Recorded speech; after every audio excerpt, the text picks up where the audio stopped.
나 정다은 48, 대한민국 최고의 명문 대학에서 심리학을 가르치는 교수.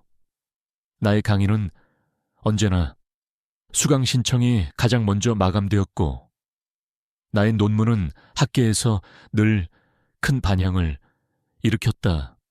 사람들은 나를 지성과 이성을 겸비한 성공한 여성이자 훌륭한 학자라고 불렀다.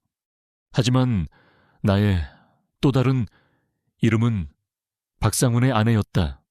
그리고 나는 그 이름의 무게를 그 어떤 학문적 성취보다도 더 자랑스럽게 여기며 살아왔다. 내 남편 박상훈, 그는 국내 굴지의 IT 기업 넥스젠의 최연소 상무이자 차기 대표이사로 가장 유력하게 거론되는 남자였다. 그의 눈부신 성공 신화의 시작과 끝에는 언제나 내가 있었다. 나는 그의 가장 뛰어난 책사이자 가장 헌신적인 후원자, 그리고 가장 완벽한 방패막이었다. 그날도 그랬다. 늦은 오후 나의 연구실 문을 두드린 것은 학생이 아니라 바로 내 남편 상훈 씨였다. 그의 얼굴에는 중요한 전쟁을 앞둔 장수처럼 긴장과 불안이 가득 서려 있었다. 대훈아, 나 좀 도와줘. 내일이 4분기 실적 발표 프레젠테이션인데 도저히 감이 안 잡혀. 그는 자신이 밤새 만들었다는 발표 자료 뭉치를 내 책상 위에 올려놓았다. 나는 안경을 고쳐 쓰고 그의 자료를 천천히 읽어 내려갔다. 자료는 온갖 전문, 경영, 용어와 화려한 그래프로 가득 차 있었지만 그 안에는 사람의 마음을 움직이는 이야기가 없었다. 상훈 씨, 내가 나지막이 불렀다. 이 프레젠테이션의 핵심 타겟이 누구죠? 당신이 설득해야 할 단 한 사람을 꼽는다면 그게 누구예요? 당연히 이사회 의장님이시겠지. 그렇죠. 그럼 이사회 의장님은 어떤 성향의 사람이죠? 나는 심리학 교수의 얼굴로 돌아가 그에게 질문을 던지기 시작했다. 그분은 아주 보수적이고 지향적인 분이에요. 리스크를 극도로 싫어하시죠. 그런데 당신의 이 발표 자료는 너무 공격적이고 도발적이에요. 혁신, 도전, 파괴 같은 단어들이 너무 많아요. 이건 의장님의 마음에 안정감이 아니라 불안감을 심어줄 뿐이에요. 당신은 지금 의장님을 설득하는 게 아니라 그와 싸우려 하고 있어요. 내 분석에 그의 얼굴이 굳어졌다. 그럼 어떻게 해야 하지? 전략을 바꿔야죠. 혁신이 아니라 진화라는 단어를 사용하세요. 우리가 완전히 새로운 거짓지 않아 만드는 것이 아니라 기존의 성공을 바탕으로 더 안전하고 확실한 미래를 만들어 나갈 것이라는 믿음을 심어줘야 해요. 나는 펜을 들어 그의 발표문 초안을 직접 수정하기 시작했다. 나는 그의 딱딱한 문장들을 부드럽고 설득력 있는 이야기로 바꾸어 나갔다. 나는 그의 복잡한 그래프들을 사람들의 감성에 직접 호소할 수 있는 하나의 비전으로 꿰어 맞췄다. 1시간 후 그의 발표 자료는 완전히 새롭게 태어났다. 그것은 더 이상 단순한 실적 보고서가 아니었다. 그것은 듣는 이의 마음을 사로잡고 그들을 나의 편으로 만들 강력한 심리적 무기였다.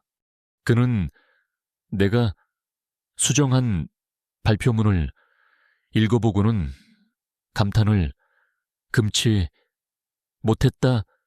와, 대훈아, 당신은 정말 천재야. 내가 지난 일주일간 밤을 새워 고민했던 문제를 단 1시간 만에 이렇게 완벽하게 해결해내다니. 나는 정말 당신 없으면 안 돼. 당신이 나의 비밀 병기야. 그가 내 손을 잡고 진심으로 고마워했다.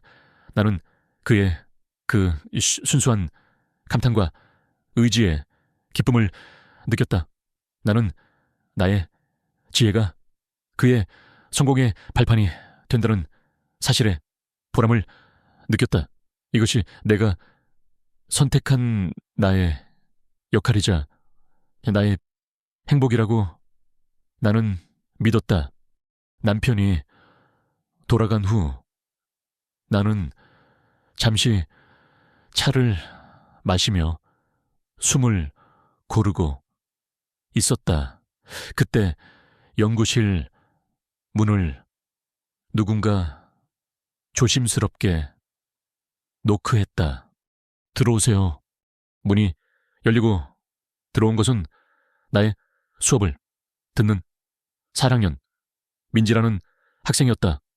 그 아이는 늘 수줍음이 많고 말이 없었지만 그래, 특별한 재능이 있는 아이였다. 하지만 오늘 그 아이의 얼굴은 절망으로 가득 차 있었다. 교수님, 그 아이는 내 앞에 서서 말도 제대로 잊지 못하고 눈물만 뚝뚝 흘리고 있었다. 나는 자리에서 일어나 그 아이를 내 옆에 소파에 앉혔다. 민지야, 무슨 일 있니? 어디 안 좋은 일 있어? 내 따뜻한 질문에 그 아이는 결국 참았던 울음을 터뜨리고 말았다. 나는 그 아이의 등을 토닥여주며 그 아이의 이야기를 묵묵히 들어주었다. 그 아이의 아버지는 최근 사업에 실패하여 집안이 큰 빚을 지게 되었고 어머니는 그 충격으로 몸져 누우셨다고 했다. 민지는 당장 학교를 그만두고 공장에 취직해서 돈을 벌어야만 하는 상황이라고 했다. 교수님, 저는 이제 어떻게 해야 할지 정말 모르겠어요. 제 꿈은 작가가 되는 거였는데 이제 다 끝났어요. 그 아이는 자신의 처지를 비관하며 절망하고 있었다. 나는 그 아이의 모습을 보며 가슴이 아팠다. 나는 그 아이에게 그저 힘내라는 식의 공허한 위로를 하고 싶지 않았다. 나는 그 아이를 위해 내가 할 수 있는 모든 일을 하기로 마음먹었다. 나는 즉시 학과장님께 전화를 걸어 민지의 사정을 설명하고 긴급생활안정 장학금을 받을 수 있는지 알아보았다. 그리고 교내 학생 상담센터에 연락하여 민지가 심리 상담을 받을 수 있도록 예약을 잡았다. 또한 내가 알고 있는 몇몇 출판사에 연락하여 민지가 자신의 재능을 살려 아르바이트라도 할 수 있는 자리가 있는지 수소문했다. 나는 그날 오후 내내 민지를 위해 전화를 돌리고 사람들을 만났다. 그리고 마침내 민지가 학업을 계속하면서도 집안에 도움을 줄 수 있는 몇 가지 구체적인 해결책을 마련해 주었다. 민지는 내 손을 잡고 몇 번이고 감사하다고 말했다. 교수님, 정말 감사합니다. 교수님이 아니었다면 저는 제 꿈을 포기했을 거예요. 평생 이 은혜 잊지 않겠습니다. 아니야, 민지야. 네가 가진 재능과 의지가 너를 구해낸 거란다. 그러니 절대 포기하지 마. 너는 분명 아주 훌륭한 작가가 될 수 있을 거야. 내가 끝까지 응원할게. 나는 그 아이를 따뜻하게 안아주었다. 민지가 돌아간 후 연구실에는 다시 고요함이 찾아왔다. 창밖은 이미 붉은 노을로 물들고 있었다. 나는 책상 위에 놓인 작은 액자를 바라보았다. 그 안에는 내가 가장 좋아하는 구절이 단정한 명조체로 쓰여 있었다. 싸우지 않고 이기는 것이 최상의 전략이다. 손자병법.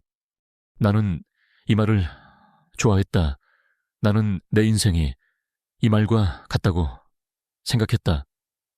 나는 누군가와 직접 부딪혀 싸우기보다는 나의 지혜와 전략 그리고 공감 능력으로 문제를 해결하고 사람들의 마음을 얻는 방식을 선호했다.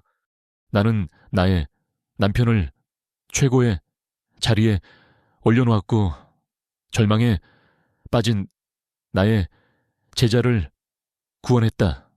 나는 내 삶이 아주 성공적이고 의미 있으며 완벽한 균형을 이루고 있다고 믿었다. 나는 책상 위에 남편과 함께 찍은 사진을 보며 행복하게 미소 지었다. 하지만 나는 전혀 알지 못했다.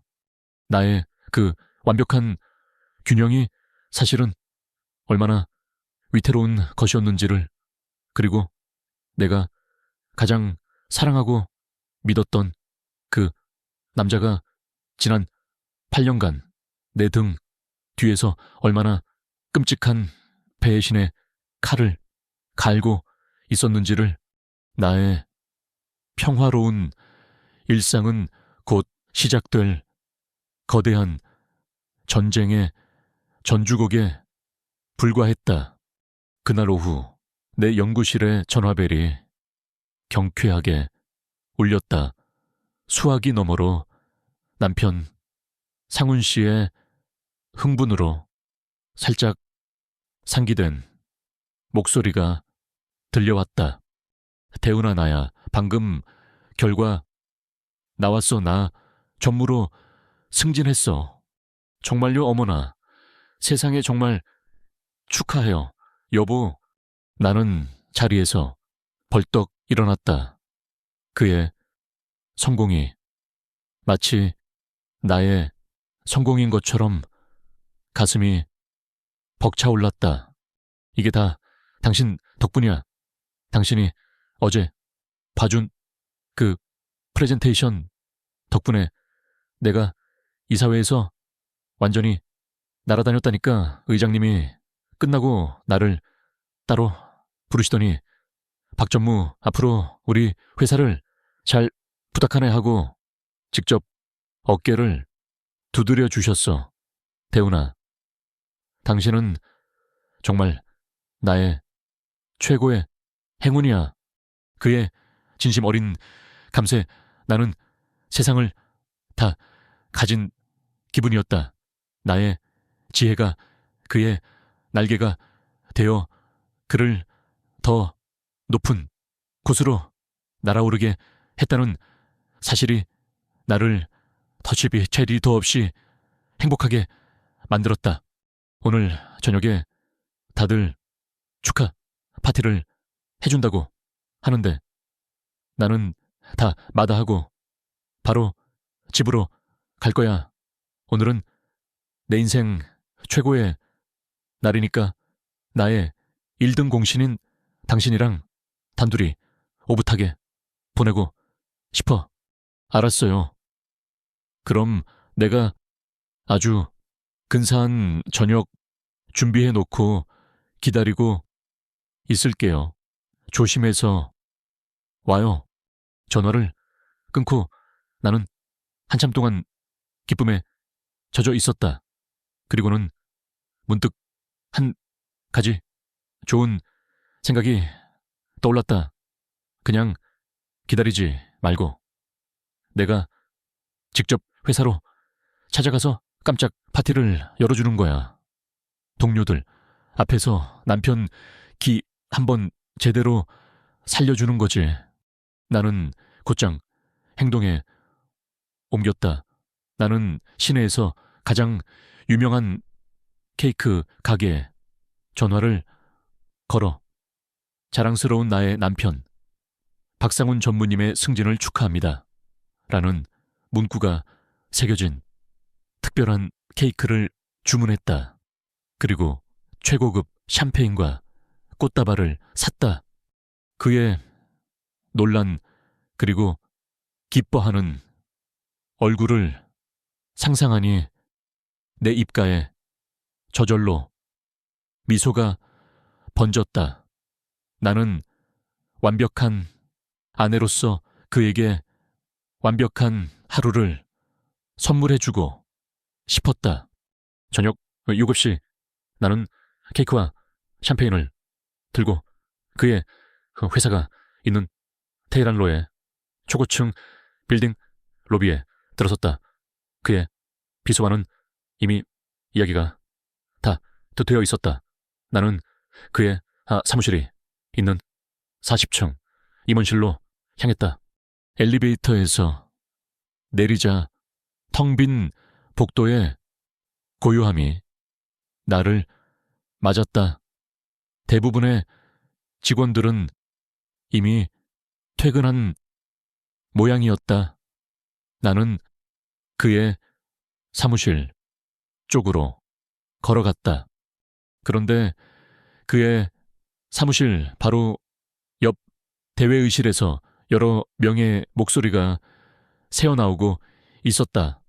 시끄러운 웃음소리와 박수소리, 아마도 그의 승진을 축하하는 작은 파티가 이미 시작된 모양이었다. 나는 깜짝 파티를 위해 조용히 다가가려다 문득 걸음을 멈췄다. 지금 불쑥 들어가는 것보다 그들의 대화를 잠시 엿듣고 분위기가 무르익었을 때 나타나는 것이 더 극적인 효과를 낼 수 있을 것 같았다. 나는 장난기 어린 미소를 지으며 회의실 유리문 틈새로 귀를 기울였다. 야, 박 전무님 정말 다시 한번 축하드립니다. 오늘 프레젠테이션은 정말 전설이었습니다. 한 남자의 아첨 섞인 목소리가 들려왔다. 하하, 뭘, 이 사람아, 자네들이 도와준 덕분이지. 내 남편의 의기양양한 목소리. 아닙니다. 이건 순전히 전무님의 능력입니다. 이제 사모님께 가서 제대로 축하받으셔야죠. 교수님께서 얼마나 좋아하시겠습니까? 정말 전무님은 복도 많으십니다. 그런 현명하고 아름다운 아내를 두셨으니 그 말에 나는 어깨가 으쓱해졌다. 하지만 이어진 남편의 대답은 나의 예상을 완전히 빗나갔다. 허허, 우리 와이프 그래. 아주 훌륭한 여자지. 너무 훌륭해서 탈이야. 성인군자랑 사는 게 어떤 기분인지 아나 재미가 없어. 재미가 가끔은 숨이 막힌다니까. 아, 뭐라고? 나는 내 귀를 의심했다. 크크, 역시 전무님. 그래서 취미 생활을 따로 즐기시는 거 아닙니까? 다른 남자가 의미심장한 웃음을 터뜨렸다. 그럼 남자는 가끔 일탈도 하고 그래야 숨통이 트이는 법이지. 안 그런가?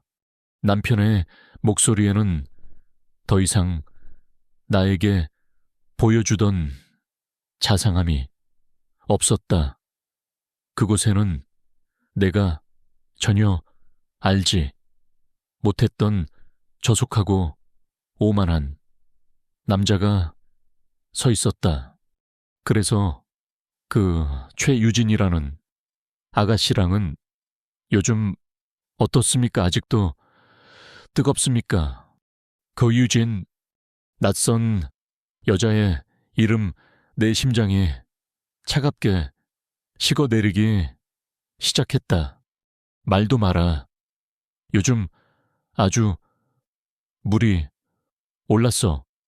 나만 보면 죽고 못 산다니까. 어리고 예쁜 여자가 그렇게 매달리는데 그걸 어떻게 거부하겠나. 안 그래. 그의 입에서 자랑스러운 무용담처럼 역겨운 이야기들이 쏟아져 나오기 시작했다. 나는 그 자리에 얼어붙은 채 아무것도 할 수 없었다. 내 손에 들린 케이크 상자가 청은망은처럼 무겁게 느껴졌다. 대단하십니다. 전무님, 아니, 근데 사모님께서는 정말 아무것도 모르십니까? 심리학 교수님이라 사람 마음도 다 꿰뚫어 보실 것 같은데. 한 남자가 걱정스럽게 물었다. 그 질문에 내 남편은 세상을 다 가진 사람처럼 아주 큰 소리로 웃음을 터뜨렸다. 푸아하하, 바로 그게 핵심이야. 내 아내가 심리학 교수라고 웃기지 말라고 해. 자기 남편 마음 하나 못 읽는 등신인데 내가 이 짓을 8년을 해왔어. 8년을. 그런데도 그 여자는 단 한 번도 나를 의심한 적이 없어. 이게 바로 진짜 관리 능력이라는 거야. 이 새끼들아, 알겠냐? 8년, 그 한마디가 내 머릿속을 망치처럼 내리쳤다. 나의 25년 결혼 생활 중 8년이라는 긴 세월을 그는 나를 완벽하게 속이고 다른 여자와 놀아나고 있었던 것이다. 그리고 그는 그 사실을 부끄러워하기는커녕 자신의 능력이라며 동료들 앞에서 자랑하고 있었던 것이다. 나의 믿음, 나의 사랑, 나의 헌신, 나의 인생 전체가 그의 입에서 나오는 몇 마디 말로 가장 추악하고 더러운 농담거리로 전락해버렸다. 나는 더 이상 서 있을 수가 없었다. 온몸에 힘이 빠져나가며 그대로 주저앉을 것만 같았다. 내 안에서 무언가 완전히 부서져 내렸다. 하지만 나는 울지 않았다. 눈물조차 나오지 않았다. 그 대신 내 마음속 가장 깊은 곳에서 아주 차갑고 날카로운 무언가가 돋아나고 있었다. 그것은 슬픔이 아니었다. 그것은 사리에 가까운 지독한 분노였다. 나는 조용히 몸을 돌렸다. 내가 이곳에 왔었다는 흔적을 남겨서는 안 되었다. 나는 아직 그에게 내가 모든 것을 알게 되었다는 사실을 들켜서는 안 되었다. 복도를 걸어 나오는 내 발걸음은 더 이상 떨리지 않았다. 내 얼굴에는 더 이상 상처 입은 아내의 표정이 없었다. 내 머릿속은 이제 복잡한 심리 분석 데이터와 가장 효과적인 공격 시나리오를 계산하는 냉철한 전략가의 두뇌로 변해 있었다. 박상훈, 49, 성격 유형, 나르시시스트, 특징, 공감 능력, 결여, 병적인 거짓말, 과도한 자기의, 타인을, 자신의 성공을 위한 도구로 여기는 경향이 강함. 공격 시점은 그가 가장 성공의 정점에 올랐다고 믿는 순간. 공격 방식은 물리적인 충돌이 아닌 그의 사회적 명예와 자존심을 완벽하게 파괴하는 심리전. 나는 엘리베이터 버튼을 눌렀다. 그리고 엘리베이터 거울에 비친 내 얼굴을 보았다. 그곳에는 내가 지난 25년간 단 한 번도 본 적 없는 아주 낯선 여자가 서 있었다. 나는 집으로 돌아왔다. 그리고는 그가 사준 샴페인을 따고 그가 좋아하는 케이크를 잘라 식탁 위에 올려놓았다. 그리고는 아무 일도 없었다는 듯 그를 기다리기 시작했다. 나의 전쟁은 이미 시작되었다.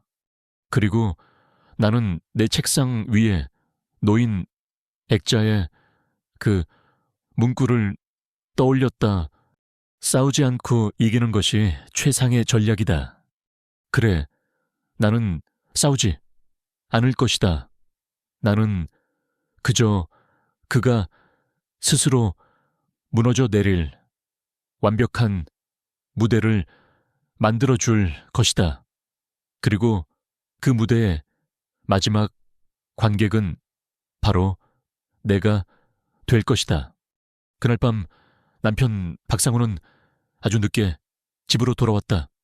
그는 자신의 승진을 동료들과 밤새도록 자축한 모양이었다. 술에 취해 혀가 꼬부라진 목소리로 그는 현관에 서 있는 나를 보고 반갑게 와락 끌어안았다. 우리 대훈이 안 자고 기다렸어. 아이고, 예쁜 내 마누라.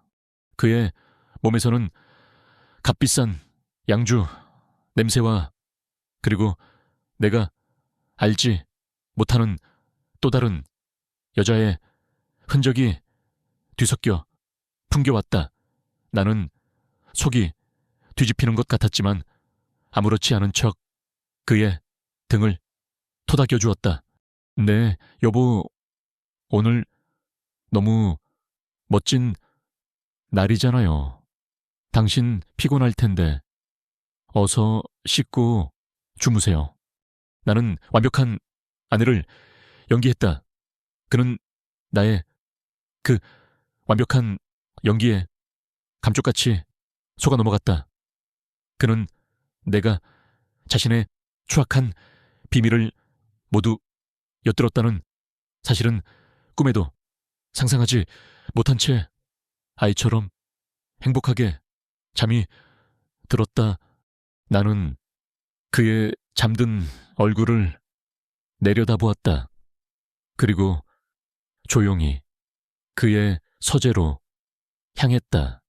나의 전쟁은 지금부터 시작이었다. 나는 가장 먼저 새로운 무기를 구입했다. 최고 사양의 노트북 한 대와 대포폰으로 불리는 미등록 선불폰 하나. 나는 모든 것을 현금으로 결제하여 그 어떤 기록도 남기지 않았다. 그리고 나의 집 서재 그곳은 이제 나의 전쟁 지휘 본부가 되었다. 나는 새로 산 노트북을 켜고 하나의 비밀 파일을 만들었다. 파일의 이름은 P.S.H. 박상훈. 그의 이니셜이었다. 나는 심리학자로서 그의 모든 것을 분석하고 기록하기 시작했다. 파일 1. 대상 인물 프로파일. 이름 박상훈. 성격 유형. 나르시시스트적 성격 장애 경향. 강함. 주요 특징 과도한 자기애 및 특권 의식 자신을 특별하고 우월한 존재로 인식함. 타인은 자신의 성공을 위한 도구로 간주하는 경향. 공감 능력 결여. 타인의 감정을 이해하거나 공감하는 능력이 현저히 떨어짐. 자신의 행동이 타인에게 어떤 상처를 주는지 인지하지 못하거나 혹은 의도적으로 무시함. 병적인 거짓말 및 기만 행위. 자신의 이익과 이미지를 위해 거짓말을 상습적으로 하며 죄책감을 느끼지 못함. 인정 욕구. 타인으로부터 끊임없는 찬사와 인정을 갈구함. 자신의 업적을 과장하고 자랑하는 경향이 매우 강함. 전략적 약점. 그의 가장 큰 약점은 바로 그의 자만심이다. 그는 자신을 너무나도 사랑하고 믿기 때문에 자신이 완벽하게 상황을 통제하고 있다고 착각한다. 또한 그의 주체할 수 없는 인정 욕구는 그로 하여금 끊임없이 자신의 업적을 누군가에게 자랑하게 만들 것이다. 그와의 정면 대결은 피해야 한다. 그는 논리적 설득이 통하지 않는 상대다. 그의 약점인 자만심과 인정 욕구를 역이용하여 그가 스스로 자신의 모든 비밀을 누설하게 만들어야 한다. 그러기 위해서는 그의 가장 가까운 곳에 나의 눈과 귀를 심어둘 필요가 있다. 나는 나의 복수 계획의 첫 단계를 그렇게 완성했다. 문제는 어떻게 그의 회사 내부에 나의 정보원을 만들 것인가 하는 점이었다. 그런데 기회는 생각보다 아주 빨리 찾아왔다.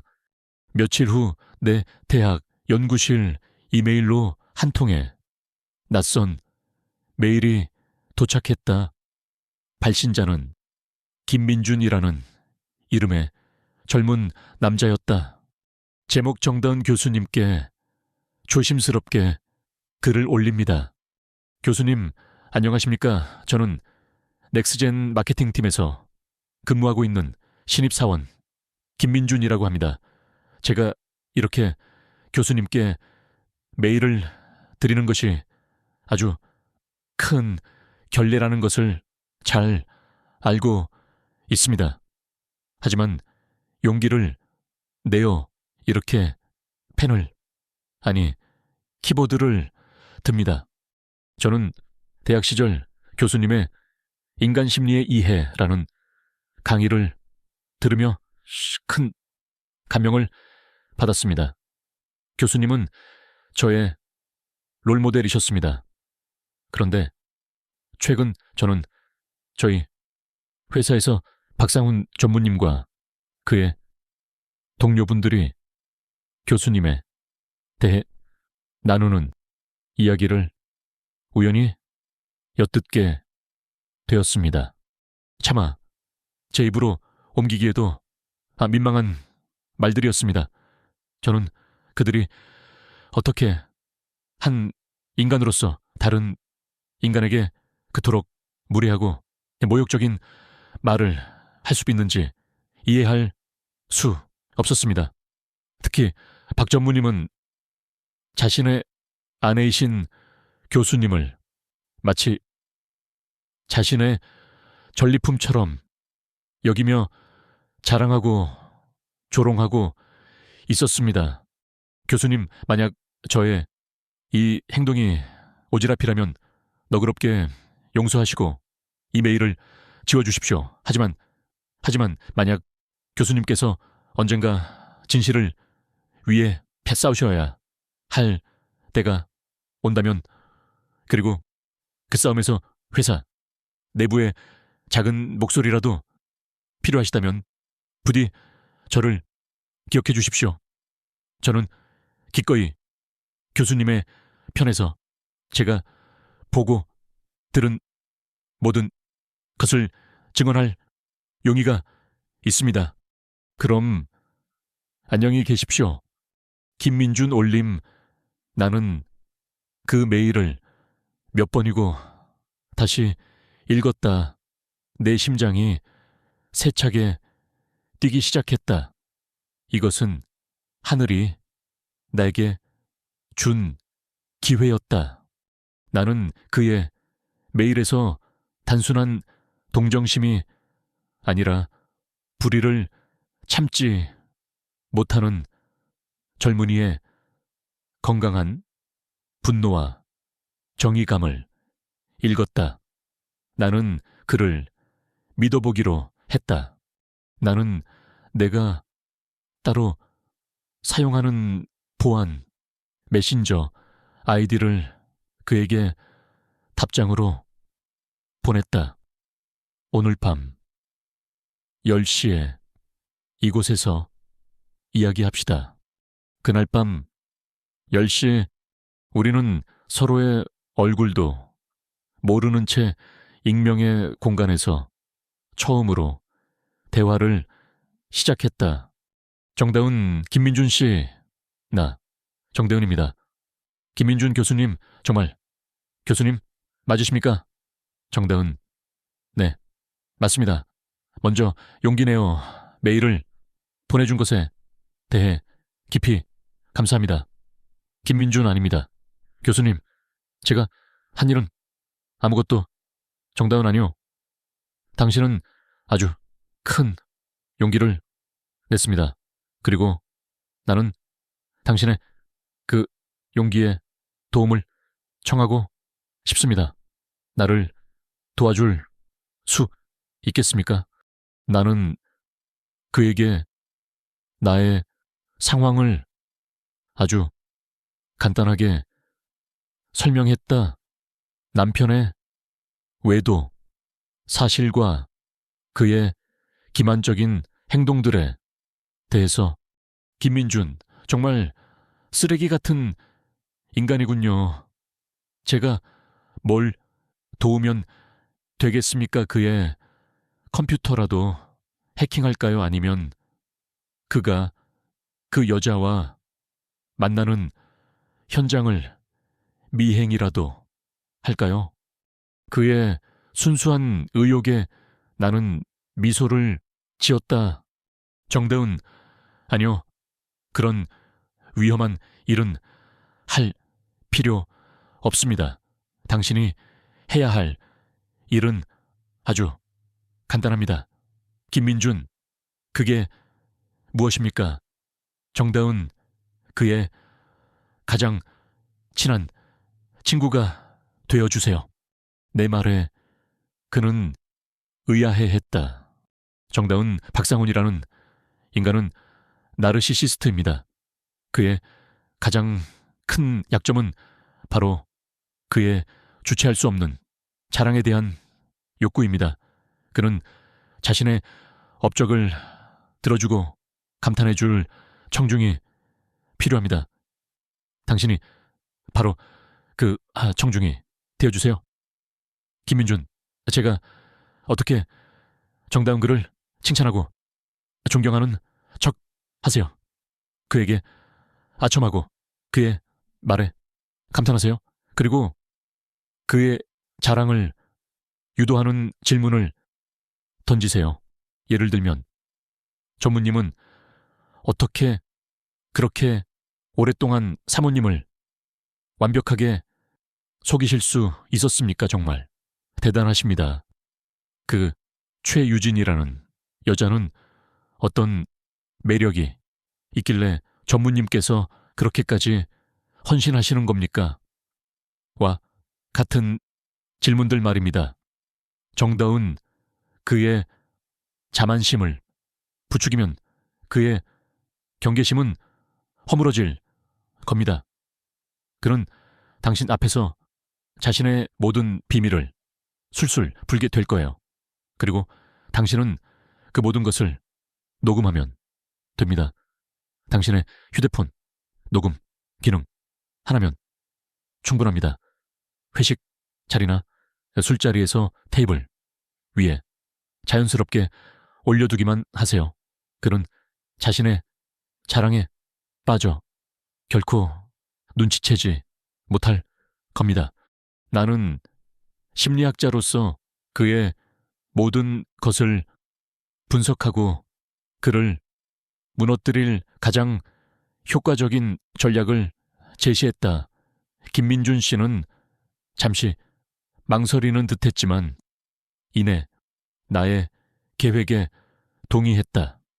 며칠 후 김민준 씨에게서 첫 번째 결과물이 도착했다. 그들이 함께 한 팀 회식 자리에 대화가 담긴 2시간짜리 녹음 파일이었다. 나는 연구실에서 홀로 헤드폰을 끼고 그 파일을 재생했다. 수화기, 아니, 헤드폰 너머로 내 남편의 목소리가 들려왔다. 시끄러운 술집 소음과 동료들의 웃음소리 사이로 그의 목소리는 유난히 크고 선명했다. 그래서 내가 그날 유진이한테 그랬지. 오빠만 믿으라고. 오빠가 이 바닥에서 어떤 사람인데 그깟 돈 몇 푼 때문에 우리 유진이 길을 죽일 수 있나? 집 계약금 바로 쏴줬지. 우리 와이프 통장에서 빼서. 하하하. 우리 와이프 똑똑하지. 교수잖아. 그런데 가끔은 너무 똑똑해서 피곤해. 여자는 좀 모르는 척 해주고 그래야 매력이 있는데 우리 와이프는 그게 없어. 그래서 내가 밖으로 도우는 거야. 이해하지? 나는 그의 그 더러운 목소리를 들으며 눈을 감았다. 내 심장이 다시 차갑게 식어내렸다. 하지만 나는 울지 않았다. 나는 그 오디오 파일을 내 비밀 노트북에 저장했다. 그리고 파일 이름을 이렇게 적었다. 증거 자료 합격. 나의 차가운 복수극은 그렇게 첫 번째 증거를 확보하며 본격적인 궤도에 오르고 있었다. 나의 복수는 뜨거운 분노가 아니라 차가운 이성으로 조용하고 치밀하게 진행되고 있었다. 나는 더 이상 상처 입은 아내가 아니었다. 나는 나의 가정을 파괴한 적을 심판대에 세기 위한 냉철한 전략가였다. 나의 가장 강력한 아군이자 정보원은 그의 회사에 갓 입사한 신입사원 김민준 씨였다.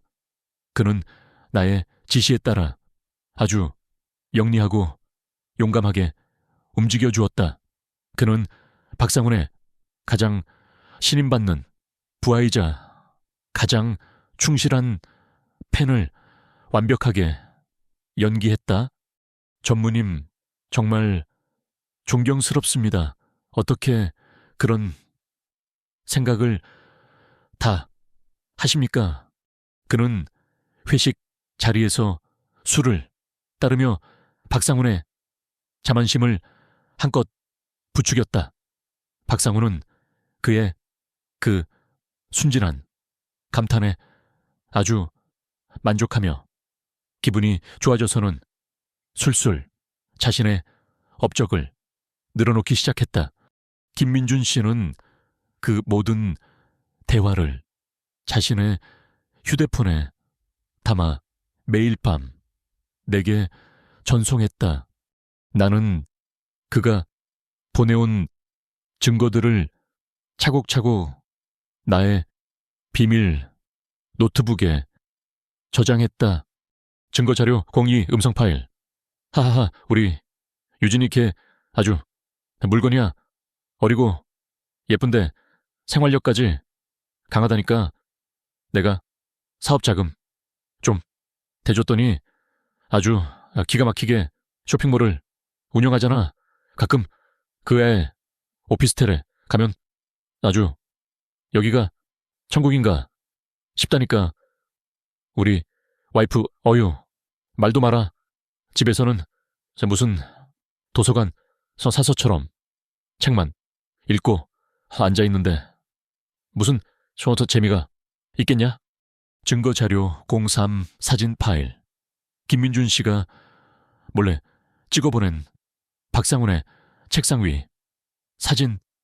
그곳에는 나와 함께 찍은 가족사진 옆에 최유진과 다정하게 찍은 스티커 사진이 버젓이 놓여 있었다. 증거자료 04 영수증 사진. 박상훈의 법인카드로 결제된 최고급 호텔, 레스토랑의 저녁 식사, 영수증, 그리고 최유진에게 선물한 명품 가방의 구매.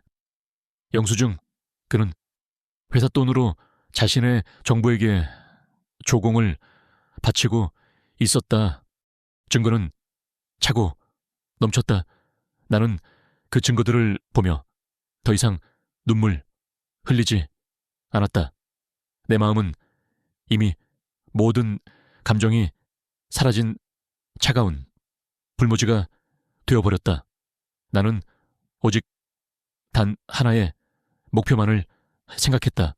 박상훈, 너를 네가 가장 빛나는 순간에 가장 비참한 방식으로 무너뜨려 주겠다. 나의 완벽한 연극은 집 안에서도 계속되었다. 나는 이전보다 훨씬 더 다정하고 헌신적인 아내가 되었다. 아침에는 그가 좋아 사는 반찬으로 진수성찬을 차려냈고, 저녁에는 그의 지친 어깨를 주무르며 그의 고충을 들어주는 척했다. 여보, 오늘 많이 힘들었죠? 얼굴이 안 좋아 보여요. 아니야, 괜찮아. 회사 일이 좀 많아서 그래. 그래도 너무 무리하지는 말아요. 당신 건강이 제일 중요하잖아요. 나는 그의 넥타이를 고쳐매주며 걱정스러운 아내를 연기했다. 그는 나의 그 지극한 정성에 감동하는 듯했다. 그는 자신의 아내가 자신의 모든 거짓말을 꿰뚫어보고 등 뒤에 복수의 칼날을 갈고 있다는 사실은 꿈에도 상상하지 못했다. 가장 힘든 것은 밤 시간이었다. 그는 술에 취해 들어오는 날이면 어김없이 나를 원했다. 그는 자신의 죄책감을 나의 몸을 탐하는 것으로 씻어내려 하는 듯했다. 나는 그의 더러운 손길이 내 몸에 닿을 때마다 속으로 비명을 질렀다. 온몸의 세포가 그를 거부하고 혐오했다. 나는 당장이라도 그의 목을 조르고 싶은 충동을 느꼈다. 하지만 나는 견뎌냈다. 나는 몸이 안 좋다, 너무 피곤하다는 그럴듯한 핑계를 대며 그의 요구를 교묘하게 피해 나갔다. 나의 그 차가운 거절은 그의 자존심에 미세한 상처를 냈지만 그는 나의 연기에 속아 그 이유를 눈치채지 못했다. 나는 매일 밤 지옥을 경험했다. 하지만 나는 알고 있었다. 이 지옥의 끝이 얼마 남지 않았다는 것을. 마침내 결전의 날이 다가왔다. 넥스젠 창사 30주년 기념 및 연말 시상식 그날 박상훈은 올해의 경영인 대상을 수상할 예정이었다. 그의 인생에서 가장 화려하고 영광스러운 날. 나는 그날을 그의 가장 비참하고 끔찍한 심판의 날로 만들 계획이었다. 시상식 전날 밤 나는 그를 위해 그의 턱시도를 직접 다리고 그의 수상 소감문을 마지막으로 검토해 주었다. 어때? 대현아, 이 정도면 괜찮겠어. 그가 거울 앞에서 턱시도 매무새를 만지며 물었다. 완벽해요. 여보, 세상에서 가장 멋진 남자예요. 나는 그의 등 뒤로 다가가 그의 넥타이를 바로 매주었다. 내 손이 그의 목을 스치는 순간 나는 이 넥타이로 그의 숨통을 끊어버리고 싶은 강한 충동을 느꼈다. 하지만 나는 미소 지으며 그의 어깨를 두드려 주었다. 내일 당신이 무대 위에서 가장 빛나는 별이 될 거예요. 내가 그렇게 만들어 줄게요. 그는 나의 그 헌신적인 모습에 감동한 듯 나를 끌어안았다. 고마워, 대훈아. 정말 당신밖에 없어. 나는 그의 품에 안겨 차갑게 생각했다. 그래, 나밖에 없지. 너를 그 무대 위에서 끌어내려 지옥으로 처박을 사람도 그가 잠든 후 나는 나의 전쟁 지휘 본부로 돌아왔다. 그리고 김민준 씨에게 마지막 작전 지시를 내렸다. 정다운 민준 씨, 준비는 다 되었습니까? 김민준. 네, 교수님. 말씀하신 모든 증거들을 하나의 영상 파일로 완벽하게 편집해 두었습니다. 정다운 좋습니다. 내일 시상식 저녁 8시 15분 박상훈 전무가 수상 소감을 말하기 시작할 때 맞춰 움직여야 합니다. 김민준? 네. 정다운, 당신은 방송실로 가서 이 USB를 담당 기술자에게 전달하세요. 회장님, 비서실에서 보낸 수정된 헌정 영상이라고 말하면 될 겁니다. 내가 관련 이메일도 미리 보내두었으니 의심하지 못할 겁니다. 김민준, 알겠습니다.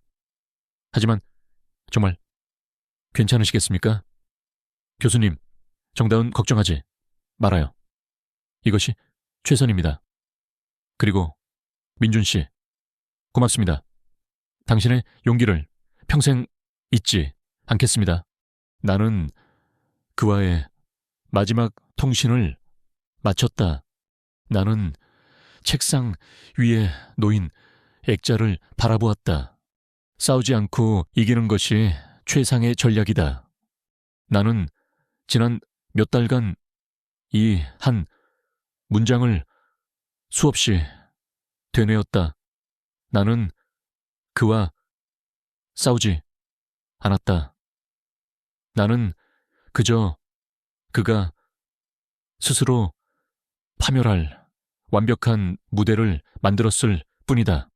나는 창밖을 보았다.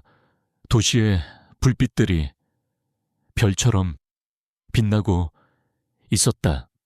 내 남편은 옆방에서 내일의 영광을 꿈꾸며 평화롭게 잠들어 있었다.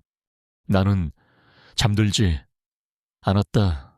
한 명의 장군은 결전의 전날 밤 결코 잠들지 않는 법이니까 나는 조용히 다가올 나의 승리의 새벽을 기다리고 있었다.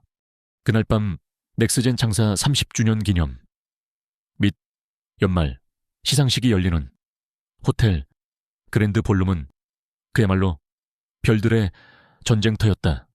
대한민국 경제계를 움직이는 수많은 기업가들과 정계 인사들, 그리고 화려한 드레스를 차려입은 그들의 아내들까지, 그들은 샴페인 잔을 부딪히며 서로의 성공을 칭송하고 더 큰 성공을 위한 보이지 않는 탐색전을 벌이고 있었다. 나는 그 화려하고 위선적인 무리의 한가운데 서 있었다.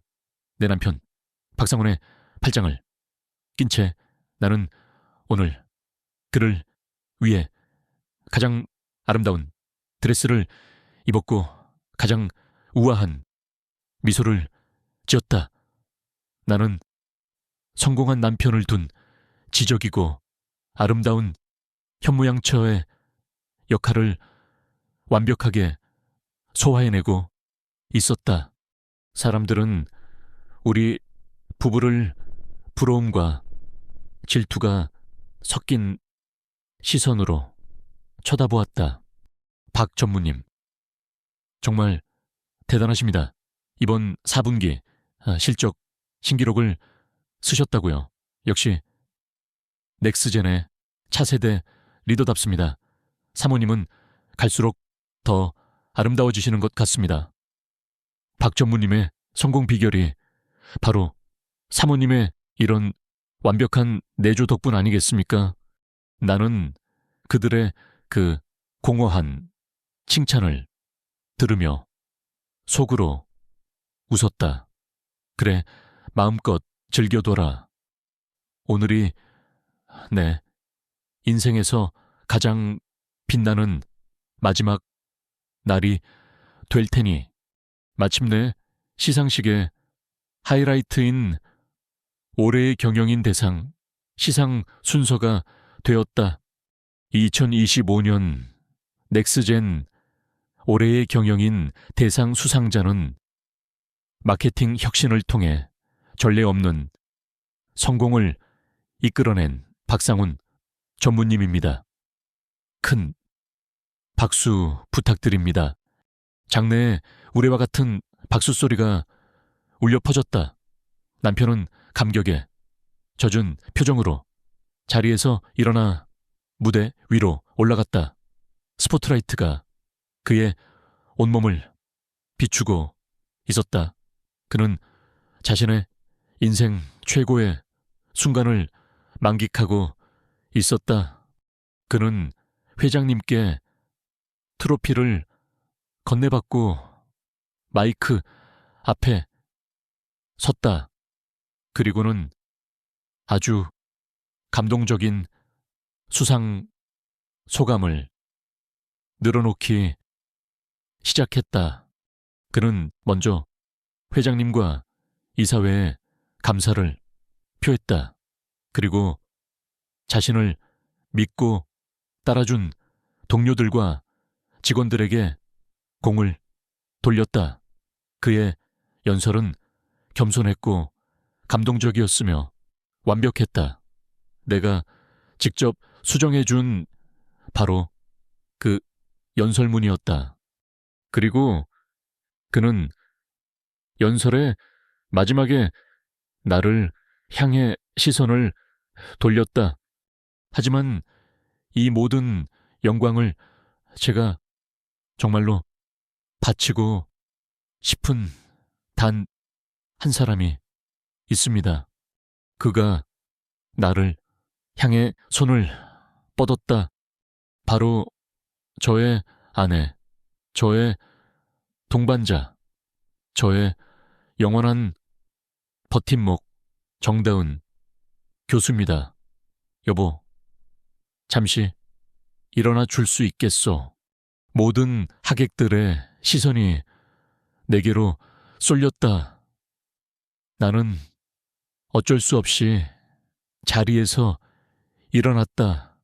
그는 무대 위에서 나를 아주 사랑스러운 눈빛으로 바라보며 말했다.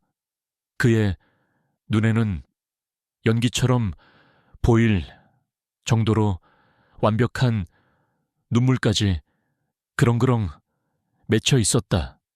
여러분, 제 아내는 저에게 바위와도 같은 사람입니다. 제가 힘들고 지칠 때마다 저를 묵묵히 지지해 주었고 그녀의 지혜와 통찰력은 언제나 제가 올바른 길을 가도록 이끌어 주었습니다. 이상은 저의 것이 아닙니다. 바로 제 아내와 저, 우리 모두의 것입니다. 태훈아, 고맙다. 그리고 진심으로 사랑한다. 그의 그 위선적인 사랑 고백에 하객들 사이에서 감동의 탄성과 박수 소리가 터져 나왔다. 나는 그 박수 소리를 들으며 속으로 생각했다. 그래, 마음껏 박수 쳐라. 너희는 곧 역사상 가장 추악한 위선자의 마지막 연설에 기립 박수를 보낸 어리석은 구경꾼으로 기록될 테니 나는 그를 향해 가장 우아하고 행복한 미소를 지어 보였다. 그의 연설이 끝나고 사회자가 다음 순서를 알렸다. 네, 정말 감동적인 수상 소감이었습니다. 그럼 다음은 박상훈 전무님의 빛나는 업적을 기리기 위해 회사에서 특별히 제작한 헌정 영상을 함께 보시겠습니다. 나는 내 옆 테이블에 앉아있던 김민준 씨와 아주 짧게 눈을 마주쳤다. 그가 나를 향해 아주 미세하게 고개를 끄덕였다. 짝전 개시 무대 양옆에 거대한 스크린이 잠시 암전되었다. 하객들은 숨을 죽이고 스크린을 주시했다. 박상훈은 무대 중앙에서 아주 자랑스러운 표정으로 자신의 헌정 영상이 시작되기를 기다리고 있었다. 잠시 후 스크린이 다시 밝아졌다.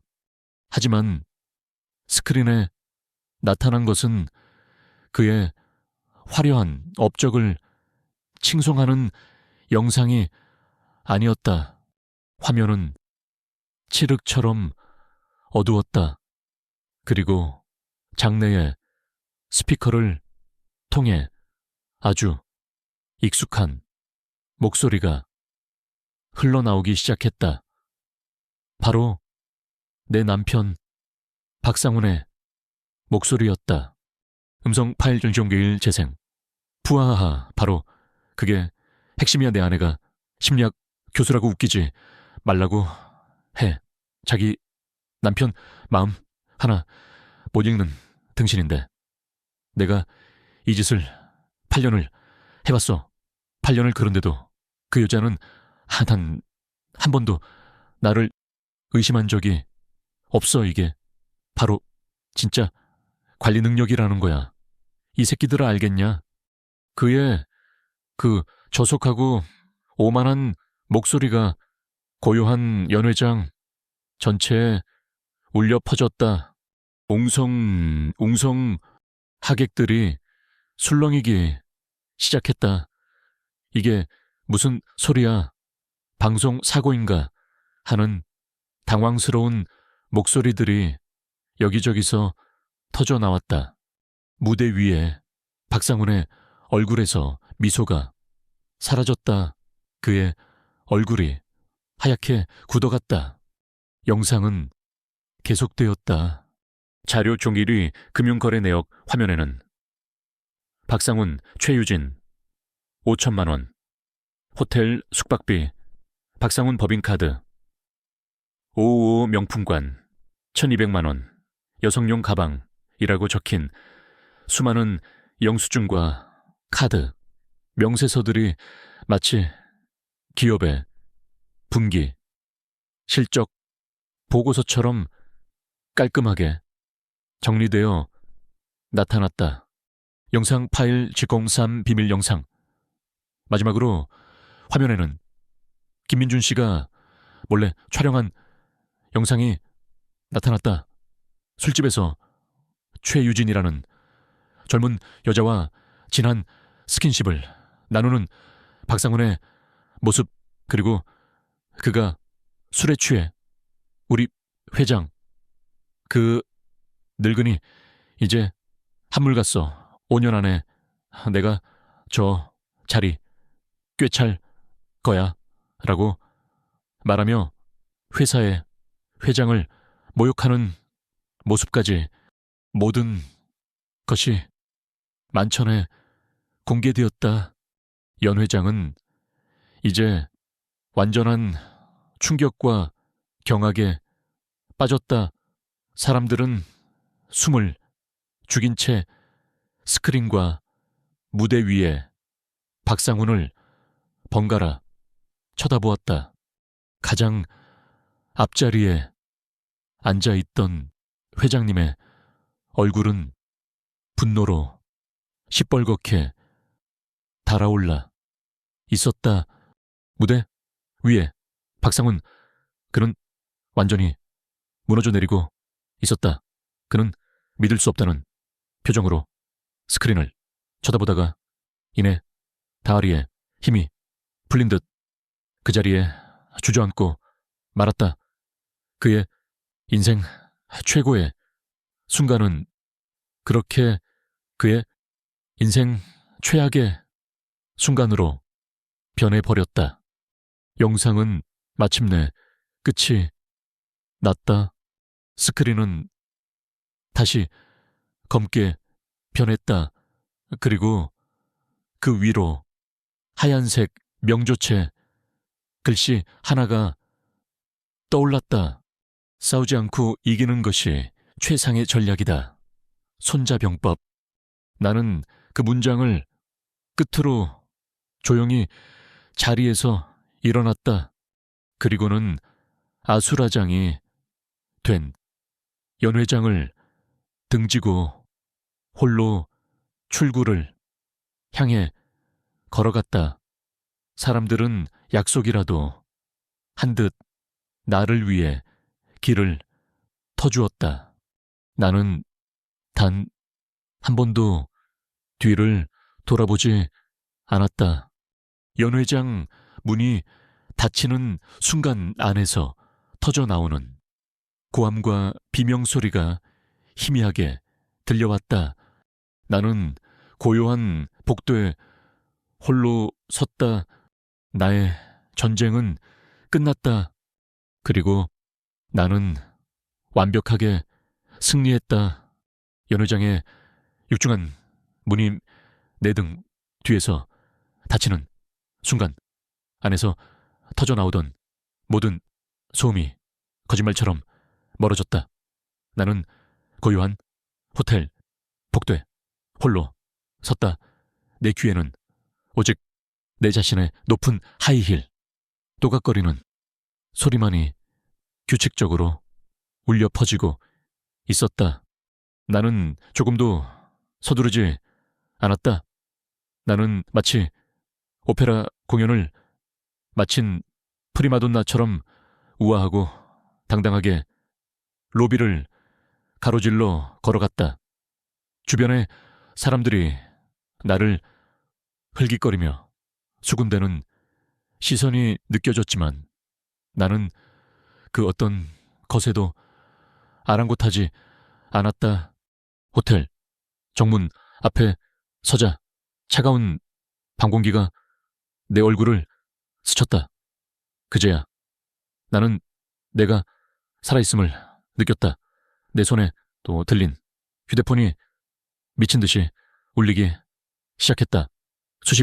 수백 개 통의 메시지와 저 부재중 전화, 화면에는 방금 내가 저지른 일에 대한 저 속보 기사들이 쉴 새 없이 떠오르고 있었다. 속보 넥스젠 박상훈 전무, 올해의 경영인 시상식 도중 불륜 및 횡령 의혹 영상 폭로돼 현장 아수라장 단독, 심리학자 아내 정다운 교수, 남편의 8년 외도, 통쾌한 복수극, 실시간 영상 화제. 나는 그 자극적인 제목들을 아무런 감흥 없이 내려다보았다. 그리고는 휴대폰 전원을 꺼버렸다. 세상의 소음으로부터 나를 차단할 필요가 있었다. 나는 택시를 타고 집으로 향했다. 차창 밖으로 서울의 화려한 야경이 스쳐 지나갔다. 하지만 내 눈에는 그 모든 불빛이 그저 공허한 점으로 보일 뿐이었다. 나의 집, 나의 완벽했던 가정, 나는 텅 빈 집에 들어섰다. 모든 것이 그대로였지만 모든 것이 달라져 있었다. 그의 흔적이 묻은 모든 물건들이 나를 비웃는 것 같았다. 나는 그날 밤 그의 서재에 있는 그의 모든 물건들을 쓰레기 봉투에 담아 버렸다. 그의 책, 그의 옷, 그의 트로피, 그리고 내가 그에게 선물했던 두 자루의 몽블랑, 만년필까지. 나는 나의 25년 결혼 생활을 그렇게 내 손으로 직접 소각하고 있었다. 다음 날 아침 나의 조력자 김민준 씨에게서 보안 메신저를 통해 연락이 왔다. 김민준 교수님 밤새 안녕하셨습니까? 정다은. 네, 민준 씨, 나는 괜찮습니다. 그쪽 상황은 어떻습니까? 김민준 말 그대로 지옥이었습니다. 영상이 끝난 후 회장님께서 그 자리에서 박상훈 전무를 해고하셨습니다. 보안 요원들에게 끌려나가는 그의 모습은 정말 비참했습니다. 최유진 씨 역시 그 자리에서 해고되었고 지금 모든 연락을 끊고 잠적한 상태라고 합니다. 김민준, 그리고 그날 함께 웃고 떠들었던 다른 부장들도 전원 대기 발령 및 감사팀 조사를 받고 있습니다. 회사가 완전히 뒤집어졌습니다. 교수님께서 거대한 폭탄을 터뜨리신 겁니다. 정다운 폭탄이 아니죠. 그것은 수술이었습니다. 골마 터진 환부를 도려내는 외과 수술. 김민준, 네, 교수님 덕분에 저희 회사도 다시 건강해질 기회를 얻게 되었습니다. 정말 감사합니다. 그리고 존경합니다. 나는 그의 메시지를 읽고 희미하게 미소 지었다. 그날 오후 나는 변호사 사무실을 찾았다. 나는 내가 모아온 모든 증거들을 변호사에게 건넸다. 변호사는 그 방대한 양과 치밀함에 혀를 내둘렀다. 이 정도의 증거라면 이혼 소송은 저희에게 절대적으로 유리합니다. 교수님, 재산 분할은 물론 위자료까지 최대한 받아내실 수 있습니다. 네, 그렇게 해주세요. 그에게서 제가 되찾을 수 있는 모든 것을 되찾아 주세요. 단 1원도 남김없이. 나는 변호사 사무실을 나오며 새로운 시작을 예감했다. 그때 꺼두었던 휴대폰을 켜자 수십 통의 부재중 전화 기록이 떠 있었다. 대부분이 기자들이었고 몇몇은 지인들이었다. 그리고 그 중에 그 사람 박상훈의 번호도 있었다. 나는 그 모든 기록을 지워버렸다. 그런데 바로 그 순간 다시 그에게서 전화가 걸려왔다. 나는 잠시 망설이다가 통화 버튼을 눌렀다. 어쩌면 이것이 정말 마지막일 테니까. 여보세요? 다은아, 나야. 수화기 너머로 그의 목소리가 들려왔다. 그의 목소리는 이전에 그 자신감 넘치던 목소리가 아니었다. 그것은 모든 것을 잃은 패배자의 처절한 목소리였다.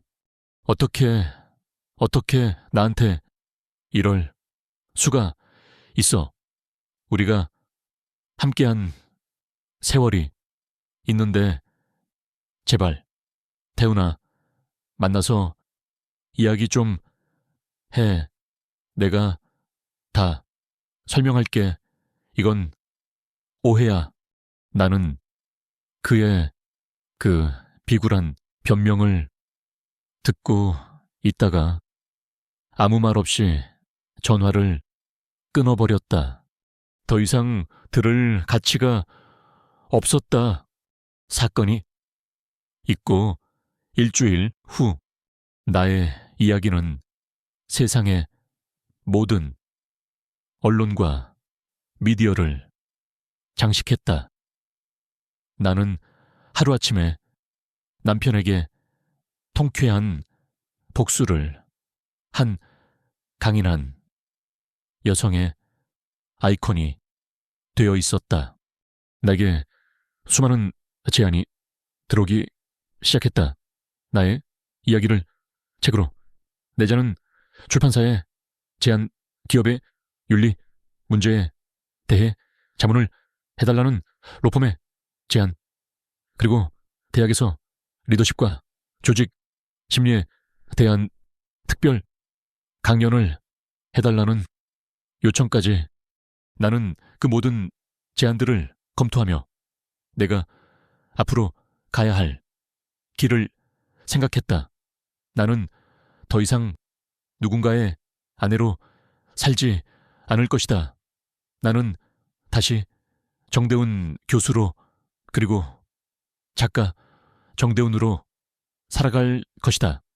나는 그중 한 출판사와 계약하고 나의 이야기를 책으로 쓰기 시작했다. 그리고 나는 김민준 씨에게 연락했다. 그동안 고생한 그에게 고마움을 표하기 위해서였다. 우리는 조용한 카페에서 만났다. 그는 이전보다 한결 밝아진 모습이었다. 교수님 덕분에 회사 분위기가 정말 좋아졌습니다. 그리고 저 이번에 대리로 승진했습니다. 회장님께서 저의 용기를 높이 사주셨습니다. 모두 교수님 덕분입니다. 아니에요. 민준 씨의 용기가 스스로 얻어낸 결과입니다. 내가 아니라 민준 씨가 이뤄낸 겁니다.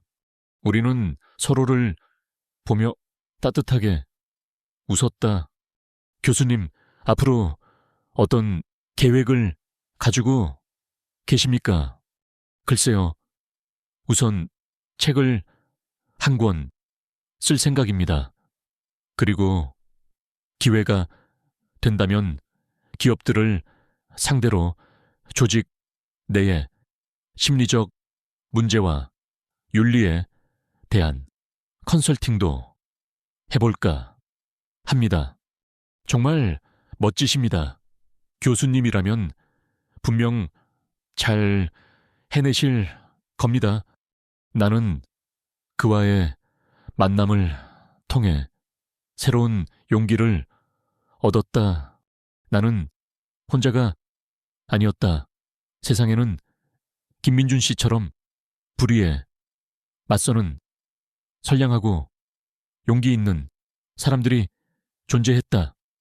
나는 그들과 함께 더 좋은 세상을 만들어 나갈 수 있을 것이다. 나는 집으로 돌아와 다시 나의 노트북 앞에 앉았다. 그리고 새로운 문서 파일을 열었다. 나는 그 하얀 빈 화면 위에 나의 새로운 책의 제목을 써 내려갔다. 배신의 심리학 나르시시스트는 어떻게 우리의 삶을 파괴하는가? 나의 복수는 끝났지만 나의 진짜 전쟁은 이제부터 시작이었다. 그것은 세상의 모든 박상훈들에게 고통받는 이들을 위한 나의 새로운 싸움이었다. 그 통쾌하고도 허무했던 복수가 끝난 후 다시 2년이라는 시간이 흘렀다. 나의 세상은 이전과는 비교할 수 없을 만큼 달라져 있었다. 나는 더 이상 박상훈의 아내도 버림받은 조강지처도 아니었다. 나는 다시 정대훈 교수로 그리고 베스트셀러 작가 정대훈으로 불리고 있었다. 나의 책 배신의 심리학은 출간과 동시에 거대한 사회적 반향을 일으켰다. 수많은 여성들이 나의 글을 읽고 자신의 이야기라며 울고 웃고 분노했다. 그들은 나의 책을 통해 위로를 받았고 다시 일어설 용기를 얻었다. 나의 개인적인 아픔은 그렇게 우리 시대의 보편적인 상처를 치유하는 하나의 백신이 되어 퍼져나갔다. 나는 유명해졌다. 방송국에서는 인터뷰 요청이 쇄도했고 대기업들은 거액의 강연료를 제시하며 내게 조직 내 심리와 윤리 경영에 대한 강연을 부탁했다. 오늘 나는 국내 최대 경제 포럼에서 기조 연설을 하고 있었다. 수천 명의 기업 CEO와 임원들이 내 말 한마디 한마디에 숨을 죽인 채 귀를 기울이고 있었다. 여러분, 진정한 리더십은 어디에서 나온다고 생각하십니까? 카리스마 뛰어난 업무, 능력 혹은 강력한 통제력. 나는 객석을 천천히 둘러보며 질문을 던졌다. 아닙니다. 제가 생각하는 진정한 리더십의 핵심은 바로 공감 능력과 윤리적 책임감입니다. 리더는 자신의 성공을 위해 부하 직원을 도구로 이용해서는 안 됩니다. 오히려 그들의 아픔에 공감하고 그들의 성장을 도우며 그들이 안전하고 신뢰할 수 있는 환경에서 일할 수 있도록 만들어줄 의무가 있습니다. 나는 내 전남편 박상훈을 떠올렸다. 그는 뛰어난 능력을 가졌지만 가장 중요한 두 가지가 결여된 가짜 리더였다. 조직 내에 작은 거짓말 하나, 사소한 비윤리적 행동 하나를 방치할 때 그 조직은 서서히 썩어 들어가기 시작합니다. 그리고 그 부패는 결국 조직 전체를 무너뜨리는 거대한 암초가 될 것입니다. 여러분, 부디 여러분의 조직을 건강하게 만드십시오. 가장 낮은 곳의 목소리에 귀를 기울이시고 가장 사소한 비리에도 눈 감지 마십시오. 그것이 여러분의 조직과 나아가 우리 사회 전체를 살리는 유일한 길입니다. 내 연설이 끝나자 장내에서는 기립 박수가 터져 나왔다. 나는 그 박수 소리를 들으며 생각했다. 이것이 나의 새로운 전쟁 방식이다. 나는 더 이상 한 개인을 향한 복수에 머물러 있지 않았다.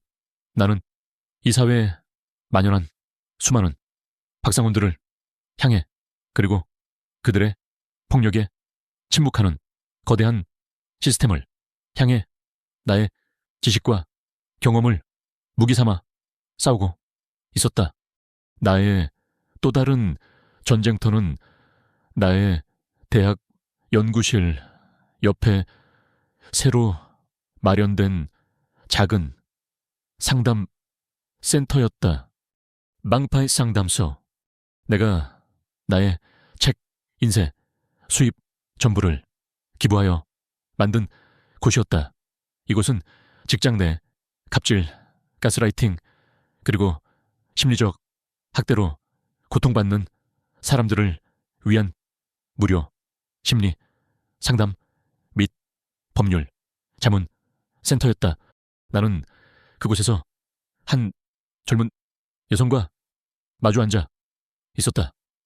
그녀는 얼마 전 직장 상사의 지속적인 가스라이팅과 업무 성과 가로채기로 인해 회사를 그만두고 깊은 우울증에 빠져 이곳을 찾아왔다고 했다. 저는 제가 정말 무능하고 쓸모없는 사람이라고 생각했어요. 모든 게 다 제 잘못인 것만 같았어요. 그 사람이 다 너를 위해서 하자는 말이야라고 할 때마다 저는 저 자신을 더 채찍질해야 한다고 믿었어요. 그녀는 울먹이며 말했다. 나는 그녀의 모습에서 과거, 남편의 거짓말에 완벽하게 속아 넘어갔던 나의 모습을 보았다. 나는 그녀의 손을 따뜻하게 잡아주었다. 아니에요. 당신은 무능하지 않아요. 당신은 아주 똑똑하고 유능한 사람이에요. 당신은 그저 아주 교활한 심리적 지배자에게 길들여졌을 뿐이에요. 나는 그녀에게 가스라이팅의 심리적 메커니즘에 대해 차근차근 설명해 주었다. 그리고 그녀가 잃어버렸던 자존감을 되찾을 수 있도록 인지, 행동, 치료, 기법을 통해 그녀의 왜곡된 생각을 바로잡아 주었다. 기억하세요. 당신의 가치는 다른 사람이 정하는 게 아니에요. 당신 스스로 찾는 겁니다. 그리고 당신은 혼자가 아니에요. 우리 방패 상담소가 당신의 곁에서 당신이 다시 일어설 때까지 함께 할 거예요. 상담이 끝난 후 그녀의 얼굴에는 처음 왔을 때와는 다른 작은 희망의 빛이 떠오르고 있었다. 상담소 밖으로 나오자 김민준 씨가 나를 기다리고 있었다. 그는 이제 넥스젠의 유능한 과장이 되었고 주말마다 이곳 상담소에 와서 법률, 자문, 봉사를 해주고 있었다. 교수님, 오늘 상담은 잘 끝나셨습니까? 네, 민준 씨 덕분에요. 민준 씨가 정리해준 법률 자료 덕분에 저 친구가 부당해고 구제 신청을 할 용기를 얻었어요. 천만에요. 교수님께서 하시는 이 위대한 일에 저라도 조금이나마 힘을 보탤 수 있어 기쁩니다. 우리는 서로를 보며 따뜻하게 웃었다. 그는 더 이상 나의 정보원이 아니었다. 그는 나의 가장 든든한 동지이자 이 싸움을 함께 해나가는 전우였다. 그날 저녁 나는 모든 일을 마치고 나의 연구실에 홀로 앉아 있었다. 창밖은 고요한 어둠에 잠겨 있었다. 나는 책상 위에 놓여 있던 액자 하나를 집어들었다. 싸우지 않고 이기는 것이 최상의 전략이다. 손자병법. 지난 2년간 나의 복수를 이끌어준 문장, 나의 분노를 다스리고 나를 냉철하게 만들어 주었던 나의 좌우명. 나는 그 액자를 가만히 들여다보았다. 그리고는 희미하게 미소 지었다. 고마웠어. 덕분에 나는 이길 수 있었어. 나는 자리에서 일어나 책상 서랍을 열었다. 그리고는 그 액자를 서랍 가장 깊숙한 곳에 넣었다. 나는 더 이상 이 문장이 필요하지 않았다. 나의 전쟁은 이제 끝났기 때문이다. 나는 더 이상 누군가를 무너뜨리기 위해 싸우지 않는다. 나는 이제 누군가를 살리기 위해 살아갈 것이다. 나는 책상 위를 정리했다. 그리고는 얼마 전 새로 구입한 책 한 권을 펼쳤다. 책의 제목은 긍정심리학 행복의 과학이었다. 나는 책의 첫 페이지를 넘겼다. 그리고는 새로운 지식과 지혜를 향한 설렘을 느끼며 첫 문장을 읽어 내려가기 시작했다. 나는 더 이상 파괴를 연구하는 사람이 아니었다. 나는 이제 재생과 치유를 만들어 나가는 사람이 될 것이다. 나의 인생 2막, 나의 진짜 전성기는 지금부터 시작이었다. 오늘 이야기는 여기까지입니다. 이로써 한 여인의 처절한 복수와 그보다 더 위대한 부활을 담은 이야기는 막을 내립니다. 제 이야기가 여러분의 마음에 깊은 울림을 주었기를 바랍니다. 구독과 좋아요, 그리고 알림 설정은 제가 앞으로 더 좋은 이야기를 만들어 나가는데 정말 큰 힘이 됩니다. 여러분의 삶에도 과거의 전쟁을 끝내고 새로운 희망의 책장을 넘기는 평온한 순간이 찾아오기를 기원하며 저는 다음 이야기로 다시 찾아뵙겠습니다. 감사합니다.